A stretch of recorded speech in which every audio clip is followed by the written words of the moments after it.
Betul itu anakku yang busuk. Itu yang pertama cakep tapi beleng-beleng. Waduh, rumah saya bocor lagi atapnya. Itu mobilku, aduh sudah dibaiki klaksonnya, rusak lagi setirnya. Paling itu cerita. Mana ada laki-laki tanya.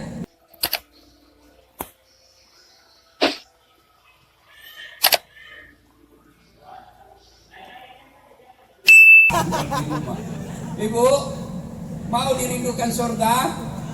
Mau? Mau jadi istri yang soleha? Setiap keindahan perhiasan dunia hanya istri soleha, perhiasan terindah. Saya kira barangkali dia kalah saya Ustaz Ali kecil nih.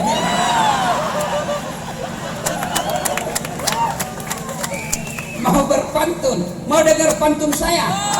Tapi ibu-ibu jawab dengan cakep ya. Bisa, bisa. Lebat batang padi jerami, padi dipanen di pagi hari. Niat hati berpoligami, apa daya takut istri. Bapak-bapak catat, cakep. Burung merpati terbang tinggi, mencari makan di pagi hari. Bukan kami takut istri, tapi istri lebih berani. Ini Ustaz Ali, kalau saya tidak laku itu pantun. Tidak ada itu laki bugis pandai berpantun. Tidak ada itu laki-laki bugis romantis di mulutnya. Tidak tahu dia berpantun. Kalau laki-laki Melayu suka sama cewek kan, aku melihat bunga di taman, bunga itu hendak ku petik. Itu orang Melayu. Kalau orang bugis dia bilang, aku lihat cewek cantik dan saya mau melamarmu.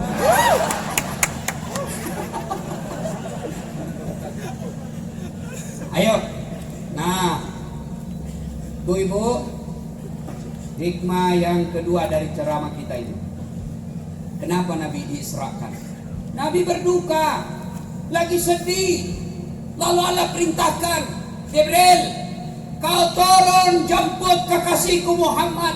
Saya mau bawa rekreasi. Kemana? Pantai? Bukan. Kemana? Ke Bali? Bukan. Kemana? Ke Perancis? Bukan. Kemana? Ketemu dengan Allah. Masya Allah. Bapak aja ketemu Ustaz Das'ad sudah selfie-selfie. Apa status? Padahal saya ini orang banyak dosa. Allah, ketemu dengan Allah, Pak. Allah perintahkan Jibril, kau turun jemput kekasihku Muhammad. Bawa 3 malaikat menyertaimu, Israil, Israfil, Mikail, Jibril. Turun, ambil kendaraan paling cepat di surga, namanya burak. Itu kecepatan burak. Di mana mata Nabi menuju, sampai lagi di situ. Kalau dia lihat Kota Baru, Banjarmasin, sampai lagi Banjarmasin. Lihat lagi Balikpapan, sampai lagi Balikpapan. Begitu kecepatannya. Gak masuk di akal. Tapi insya Allah saya yakin akan tiba saatnya ilmu pengetahuan mampu membuktikan kebenaran.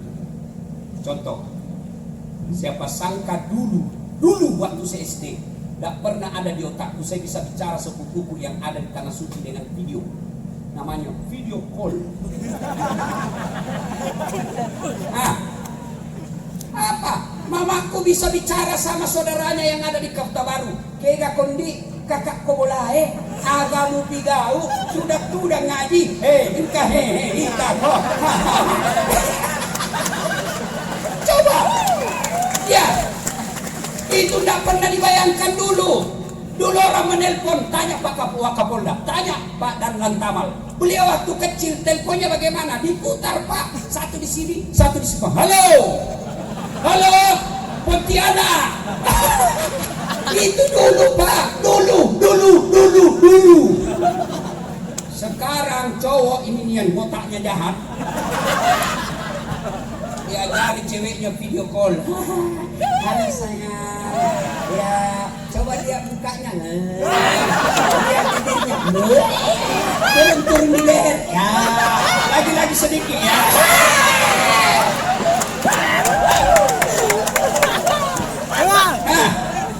Itu dulu tidak Tidak pernah dibayangkan. Sekarang orang yang ada di Pontianak, Haji Sul, bisa bertransaksi tambang yang ada di Malaysia. Dengan cara apa? Telepon, tidak ada kabelnya. Tidak masuk di akal. Tapi sekarang terjadi. Jangan ketawa, serius ini orang bos. Lambat loading, baru mengerti.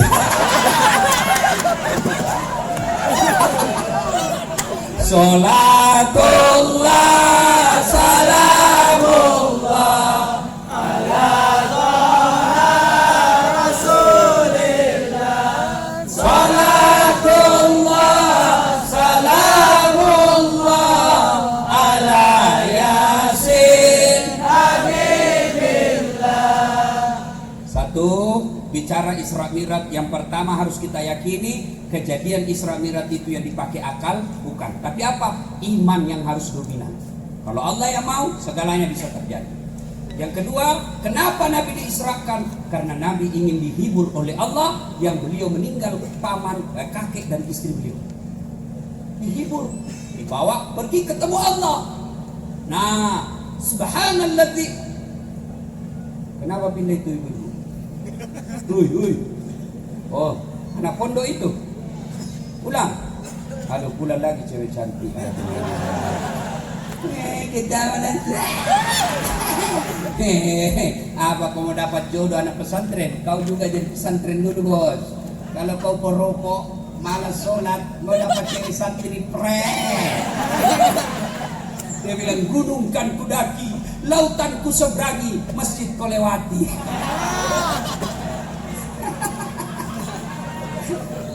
Ayo, akhirnya apa? Pertanyaan ketiga. Kenapa sih Nabi mesti ke Palestina? Kan Nabi mau naik ke langit. Kan orang dari Makkah bisa juga langsung naik ke langit. Orang dari Pontianak bisa juga langsung ke langit. Kenapa mesti dari Makkah ke Palestina dulu? Kan boleh dari Makkah langsung ke naik ke langit. Ini kan boros kalau harus ke Palestina dulu. Allah jawab dalam Al-Quran, linuriyahu min ayatina. Allah ingin memperlihatkan tanda-tanda kebesaran Allah. Apa tanda-tanda kebesaran Allah? Memang perjalanan dari Madinah, Masjidil Aqsa, Masjidil Haram di Makkah ke Masjidil Aqsa di Palestina, Allah memperlihatkan beberapa perumpamaan. Perumpamaan apa saja? Satu, dengar baik-baik. Satu, Nabi melihat ada orang menanam biji. Begitu dia tanam langsung tumbuh. Hebatnya langsung berbuah. Hebatnya lagi, peti buahnya muncul buah baru. Peti lagi, buah baru. Peti lagi, buah baru. Tanam, buah, berbuah, langsung panen. Ada di Pontianak, tanam langsung panen. Ada di kampungku, tanam gagal panen. Tanam langsung panen. Nabi takjub dan bertanya kepada Jibril, ya Jibril, siapa gerangan itu? Hebat betul, tanam langsung panen. Jibril menjawab, itu umatmu yang rajin bersedekah. Maka Bapak yang datang di tempat ini, membantu acara ini, membagi-bagikan air minum, membagikan karpet, membagikan sound system, membayarkan lampu, menguruskan semua sedekah-sedekah itu, maka Bapak sudah punya lahan di surga, di akhirat, yang panennya terus menerus buahnya muncul dan tidak habis dipanen-panen. Maka bapak-bapak yang ada di atas, bersedekah. Pak Wali Kota, bersedekah. Apa sedekahnya? Bukan duit yang utama. Apa sedekahnya? Bikinlah perda, bikinlah aturan, buat lapangan, bangunkan jembatan orang, perbaiki rumah ibadahnya, perbaiki jalan rayanya, perbaiki rumah-rumahnya, supaya mereka akan tentram. Bapak sebagai wali kota, sedekahnya bukan duit. Kalau wali kota sedekah duit, berapa gajinya? Bisa jadi lebih banyak saya gajiku dari YouTube daripada Pak Wali Kota. Pak Wakapolda, apa sedekahnya kepada rakyat? Jadilah polisi, mengayomi, melindungi, dan melayani masyarakat. Apa sedekahnya para ustadz? Sedekahlah dengan ilmu, dakwalah dengan menyejukkan, ajak orang kepada kebaikan, jangan saling memaki, jangan bertengkar gara-gara beda pendapat. Ada ustaz kayaknya hanya dia mau masuk surga. Ada bikin ceramah 140 kesalahan orang yang sholat. Banyak betul. Rukun-rukunnya saja cuma 13. Ini kenapa judulmu begitu? Kenapa tidak judulmu kesalahan-kesalahan orang yang tidak sholat? Bikin ceramah kesalahan-kesalahan orang yang berjamaah di masjid. Lalu saya baca apa kesalahannya yang diurai, jabat tangan selesai sholat, doa bersama selesai sholat. Masa yang begini kau bahas, bos? Kenapa kau tidak bahas kesalahan-kesalahan orang yang tidak datang berjamaah di masjid? Sedekahlah dengan ilmumu. Jangan menghasut. Kalau ada penceramah menghasut, menghina, tolong belajar surat Toha. Ketika Allah perintahkan Rasulullah, kau pergi, bukan Rasulullah, Nabi Musa, kau pergi dakwai Fir'aun. Fir'aun manusia paling bejat, Nabi Musa paling hebat dakwah, Nabi Harun paling enak dakwah. Allah perintah kau pergi dakwah. Apa Allah perintahkan kau pergi maki-maki Fir'aun? Tidak. Allah perintahkan Musa, kau datang ajak kepada kebenaran Fir'aun dengan kalimat yang bijaksana. Ini maki. Memang enak kita jadi umat Islam. Di kantor dimarah-marahi sama komandan. Siap sarapan, siap sarapan, siap sarapan, siap sarapan. Sampai di rumah dimaki-maki lagi sama istri. Kau bodoh, kenapa kau tidak lawan? Apa mau dilawan? Nah, dia Kapolres. Di jalan kita minum asap, rokok. Sampai di warung kopi kita mau duduk, orang sama curiga. Datang lagi Pak Polisi, mau ditraktir. Sampai lagi di masjid kita mengharap pencerahan, ternyata sampai di masjid menghasut, memaki. Kamu dibakar, dibanting, ditusuk pantatmu, dilipat. Dia bilang, apa enaknya ini ya? Ayo para ulama, sedekahlah dengan memberikan ketenangan dan kesejukan. Sampaikan ini. Makanya saya kalau dakwah, prinsip saya dakwah 1 jam ceramah 40 menit buat mereka ketawa. Paling tidak dia senang dengar dakwah. Berapa banyak orang akhirnya memahami Islam melalui YouTube saya. Dia bilang, oh beginilah Ustaz, oh begini ya muslim. Karena saya sampaikan dengan menyejukkan, buat dia ketawa. Yang pertama, buat saja dia senang mau dengar dakwah. Akhirnya banyak ibu bapak sejuk perasaannya di kamar ketika mau tidur karena dia dengar dakwah saya. Ketika dia mau ceramah suaminya, dia putar YouTube. Lalu apa dia bahas? Nasihat kepada seorang suami. Dia kasih dengar suaminya, pura-pura dia nonton, padahal suaminya dia kasih dengar. Besok suaminya membalas, nasihat buat seorang istri. Dia kasih dengar juga. Akhirnya dia bilang, sama-sama toh. Yo. Apalagi, ayo bersedekah. Kenapa saya miskin Ustaz? Karena kalian mental miskin. Apa mental miskin? Minta-minta. Maka kalau bapak mau kaya, bersedekahlah. Mulai ikhtiar, mulai niatkan, mulai nasarkan besok. Jangan pernah lewati 1 hari tanpa sedekah. Jangan pernah masuk maghrib tanpa bapak sudah bersedekah. Allah tidak lihat 1 juta. Barangkali Pak Wakapolda sedekah 1 juta 1 hari. Itu ringan buat beliau. Tapi kita yang cuma tukang gojek, tukang grab, barangkali cuma 1.000 kita sumbangkan setiap maghrib. Tapi bisa jadi lebih mulia 1.000 itu daripada 1 juta. Adik, jangan tunggu kaya dulu baru bersedekah. Tapi bersedekahlah agar kalian kaya. Tidak ada orang bangkrut gara-gara sedekah. Pernah bapak dengar, haji itu bangkrut? Yang mana? Itu yang sudut rumahnya. Kok bisa bangkrut? Rajin bantu panti asuhan Ustaz. Dia rajin bantu masjid, jadi bangkrut? Enggak, yang bangkrut gara-gara selingkuh. Enggak ada bangkrut gara-gara sedekah.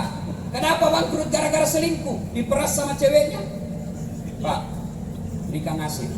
Kalau enggak, masuk di WhatsApp ini fotomu. Saya sebar di Facebook. Langsung mencret. Apalagi membuat bisa bangkrut? Judi, narkoba. Tidak ada orang bangkrut gara-gara bersedekah. Tolong carikan saya di Pontianak bangkrut gara-gara sedekah.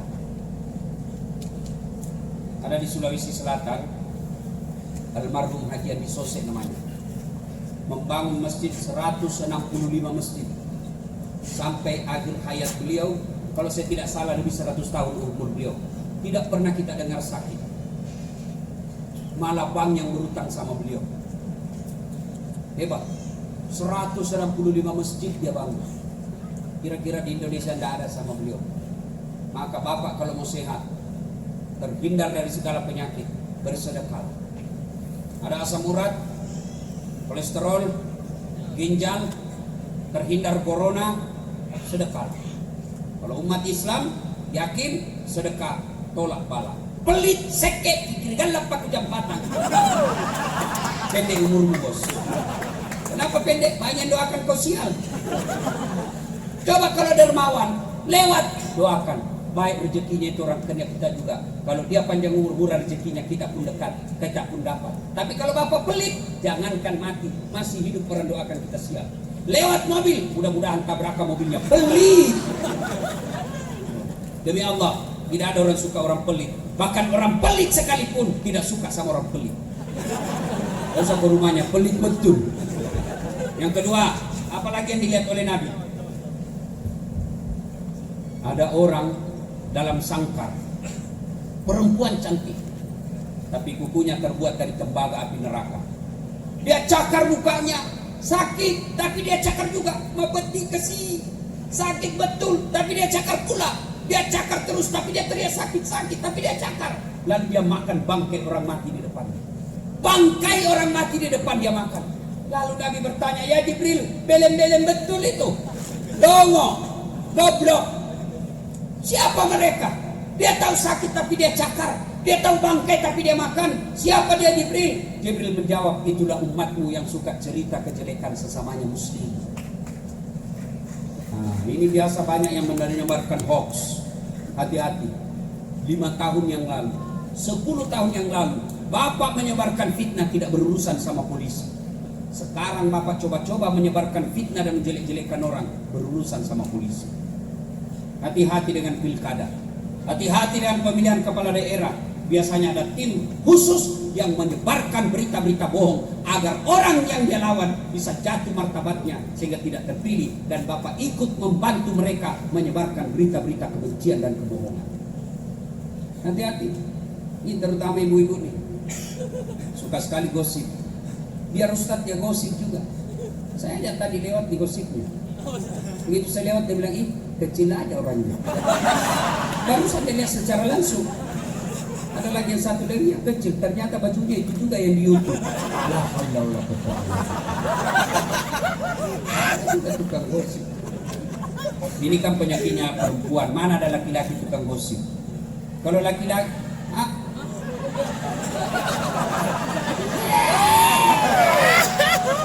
coba kalau kita laki-laki kumpul di warung kopi apa? Rewel betul itu anakku yang busuk. Itu yang pertama cakep tapi belem-belem. Waduh, rumah saya bocor lagi atapnya. Itu mobilku, aduh sudah diperbaiki klaksonnya, rusak lagi setirnya. Paling itu cerita. Mana ada laki-laki tanya, berapa harga lipstiknya istrimu? Tapi coba kalau perempuan, wah semua diurus. Lewat tetangga. Dia tidak cerita tapi bibirnya dong. Pak gosip. Ayo hibbu ahadukum, sukakah kamu memakan bangkai sesamamu manusia? Heran saya melihat majelis taklim. Tiap bulan dengar dakwah, tiap bulan dengar ceramah, majelis ini, tapi akhlaknya untuk suka cerita orang dia tidak akan terus. Ketahuilah, menceritakan kejelekan orang lain akan menghancurkan amal-amal kebaikan.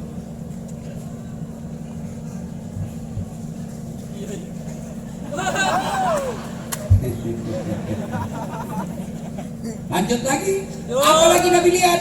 Ada lagi Nabi lihat. Apa gerangan? Orang yang besar perutnya, tak bisa bangun. Bangun lagi, jatuh lagi. Bangun lagi, jatuh lagi. Nabi bertanya, siapa pula itu Jibril? Jibril menjawab, itulah umatmu pemakan riba. Mana itu riba? Nipu pembeli. Ini penyakit-penyakit pedagang. Asli enggak? Asli benar. Wallah. Padahal palsu. Jual bensin botolan, dia tulis bensin murni, padahal dia campur minyak tanah. Begitu kita protes, kenapa kau tulis bensin murni? Dia bilang, kan namanya istriku murni. Kau bisa tipu manusia, tapi demi Allah, Allah Maha tahu. banyak yang dilihat oleh Nabi, tapi waktu yang terbatas. Ringkas kisah, sampai Nabi di Sidratil Muntaha, menuju ke Mustawa, kemudian masuk ke Sabah. Sampai di Sabah, malaikat Jibril berkata, "Ya Muhammad, saya tidak bisa masuk di sini. Kalau saya masuk di sini, hancur musikku, hancur saya punya tubuh. Hanya kau yang diizinkan Allah." Masuklah Nabi, ketemu dengan Allah. Lalu Nabi mengajukan proposal, "Ya Allah, umat kami ini pendek-pendek umurnya, kecil-kecil, kasihlah kami keutamaan ya Allah." Lalu Allah perintahkan, "Hai Muhammad, saya kasih kau perintah yang tidak pernah dilakukan oleh umat sebelummu." Apa? Sholat 50 kali sehari semalam.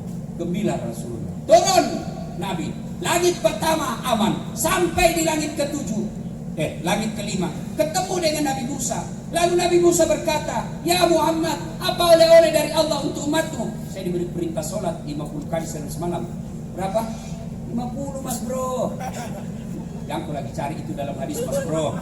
Ini bahasanya Ustaz Dasar supaya nak didengar. Berapa? 50 mas. Tidak salah. Umatku saja ini Musa yang besar-besar, tidak bisa kalau 50 sampai. Lalu kau naiklah minta diskon. Naiklah Nabi, "Ya Allah terlalu banyak." Dikurangi 5. Turun lagi Nabi Musa katakan, "Berapa?" 45. "Masih banyak." Kau naik lagi, kurang lagi 5. Mondar mandir, tiap kali naik dikurangi 5. Terakhir tinggal 5. Kata Nabi Musa, "Tinggal berapa mas?" 5. Kata Nabi Musa, "Masih banyak, kau naik lagi minta." Nabi berpikir, setiap sekali naik dikurangi 5. Sekarang tinggal 5. Kalau saya naik lagi, tidak ada saya dapat. Kata Nabi, "Sebentar urusan, nanti kita lihat." Ternyata betul apa yang dikhawatirkan Nabi Musa. Sekarang saja yang tinggal 5, masih ada haji Jumat saja. Bagaimana seandainya jadi 50? Bagaimana seandainya jadi 50 kali sehari semalam? Tidak ada kesempatan jadi dan lantamal. Mau pergi kantor, hayya ala sholat, sholatul burs. Allah. Turun lagi, hayya ala sholat lagi. Bayangkan, alhamdulillah tinggal 5. Maka selesaikan yang 5 itu. Jangan lagi kurang-kurang. Ini tinggal 5. Hari Jumat saja. Balik terlambat datang, paling cepat pulang. Pulang ambil sendalnya orang. Balik terlambat datang, begitu dia sandar baca khutbah, orang dia tidur. Selesai. Berkhawatus salat. Aliran apa ini masjid? Tidak ada khutbahnya. Bukan aliran apa? Kau yang tidur dong. Nah, adik-adik, hikmah yang kelima dari Isra Mi'raj. Nabi ketika ada masalah, Allah panggil untuk menerima perintah sholat. Artinya, Bapak Ibu, masalah dalam hidup ini, obat paling baik sholat. Teman-teman polisi, teman-teman tentara, kalau bapak mau baik pangkat jabatan, jangan cari muka sama komandan. Capek bos cari muka sama komandan. Pindah lagi Kapolda, kita cari muka yang baru lagi. Siap komandan, siap. Cari muka saja sama Allah. Perbaiki sholat. Adik-adik nih, adik, kau mau baik hidupmu? Mau baik hidupmu? Sholat yang baik. Tidak perlu kau kursus bahasa Inggris. Tanpa bahasa Inggris kau bisa selamat. Tapi kalau kau tidak sholat, kau tidak akan selamat bos. Ini kursus bahasa Inggris. Memangnya hebat itu bahasa Inggris. Saya bisa ceramah ke luar negeri tanpa tahu bahasa Italia. Saya pergi ceramah di Italia, Roma, tidak tahu saya bahasa Italia. Nyasar saya malam-malam. Mau pergi cari rumah makan halal, nyasar saya pak. Saya tidak tahu bahasa Italia. Terpaksa saya ambil Google Translate. Ada itu di HP kan Google Translate. Ada toh? Saya rekam suaraku. Tolong tunjukkan rumah makan halal. Woi, langsung keluar bahasa Italinya. Saya cari orang tahu. Mister, help me.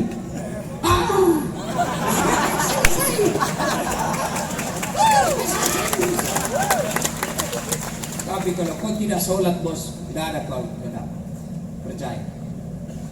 Perbaiki sholat. Kecil buat Allah kasih lunas kamu. Kecil buat Allah ajak kamu umroh. Kecil buat Allah sembuhkan penyakitmu. Yang penting perbaiki aja dulu sholat. Nih ada 2 jenderal di depan kita, bintang 1.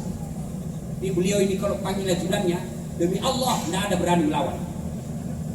Kalau Wakapolda teriak, dan Lantamal teriak, "Ajudan!" Itu ajudannya biar lagi makan jalan kote langsung, "Siap komandan! Perintah!" Rancak.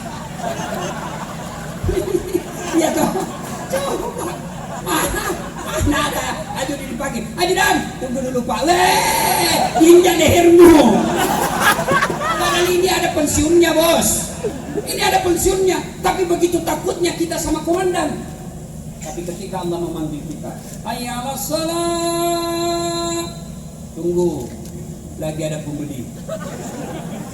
Hayya 'alal falah. Artinya, saat sini kok, saya kasih kau yang kau mau. Hayya 'alal falah, sini saya kasih kau kemenangan. Itu artinya hayya 'alal falah. Kita berdoa, ya Allah mudahkan urusanku, ya Allah lunasi utang-utangku, ya Allah berikan saya kesehatan, ya Allah perbaiki pekerjaanku. Allah dengar, maka Allah sambut panggilan itu. Hayya 'alal falah, sini kau, sini saya kasih kau yang kau mau. Tapi jawaban kita, tunggu, lagi rapat. Ya sudah, kau rapatlah seterusnya. Maka jangan heran 30 tahun kalian Anda jadi polisi tidak bisa lepas dari kredit.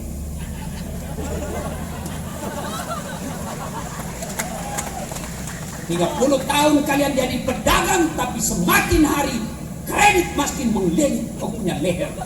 Kenapa? Karena kau tinggalkan sholat. Maka adik-adik, baik, perbaiki sholat. Saya sudah sholat Ustaz. Betul kau sholat tapi main-main. Allah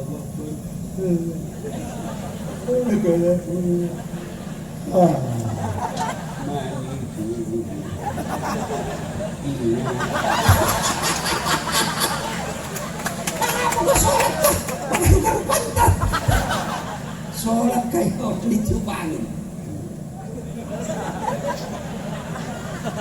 Allah. Kau ketawa karena kau bayangkan dirimu dong. Ayo. Nah, banyak yang ingin sampaikan tapi waktu yang terbatas. Ini aja 4 hal yang kita sampaikan di tempat ini. Balik ini saudaraku, berhentilah merokok. Real itu bos. Real ini hadiah kita. Malam ini Bapak dapat hadiah. Bahkan berlebihan barangkali kalau saya katakan. Kalau kemarin Bapak merokok, pulang dari ini Bapak berhenti merokok, insya Allah Bapak dapat Lailatul Qadar. Lailah malam qadar, penentuan malam ini Bapak cerai 17 itu rokok. Itu real. Selama ini Bapak tidak sholat, pulang dari acara ini Bapak sholat meskipun hanya duhur dan asar, sudah ada perubahan daripada tidak sama sekali. Kenapa tidak sholat? Masih suka judi Ustaz. Kau sudah judi tidak sholat pula 2-0. Kalau kau sholat judi 1 sama. Mana bagus 1 sama 2-0? Hah? Mana bagus? Nah, kalau saya 0-2, tidak judi sholat pula. Apa susahnya sholat? Hah? Saya sakit Ustaz. Ya kau sholatlah dalam keadaan sakit. Sariawan Ustaz. Kau sholat sariawan.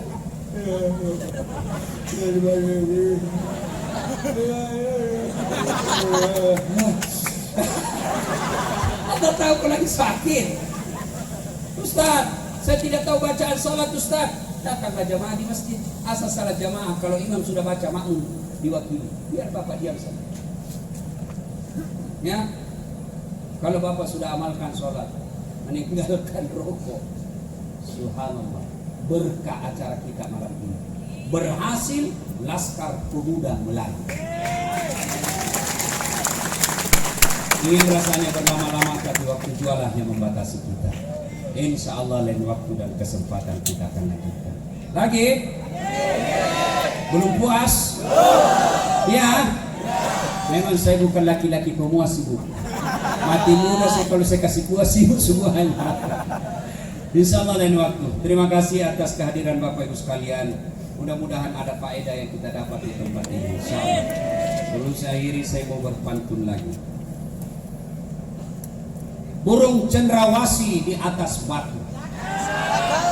Terima kasih dan thank you. Assalamualaikum warahmatullahi wabarakatuh.